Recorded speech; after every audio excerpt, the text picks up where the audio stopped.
ایک دفعہ کا ذکر ہے کہ ایک گھنے سرسبز جنگل میں سیمی نامی ایک تجسس سے بھری ہوئی چھوٹی سی گلہری رہتی تھی۔ سیمی کو نئی مہم کی تلاش ہمیشہ رہتی تھی۔ ایک دھوپ بھری صبح اسے چمکدار سرخ بلوط کا پھل ملا جو اس نے پہلے کبھی نہیں دیکھا تھا۔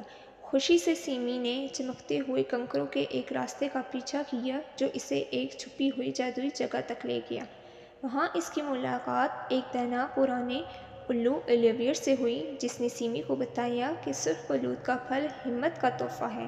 سیمی نے اولیور کا شکریہ ادا کیا اور بلوط کا پھل اپنے درخت پر لے آئی۔ اس دن سے سیمی زیادہ بہادر محسوس کرتی اور اپنے دوستوں کو بھی تجسس اور بہادری کی ترغیب دیتی تھی اور اپنے جنگل کے دوستوں کے ساتھ ہنسی خوشی رہنے لگی۔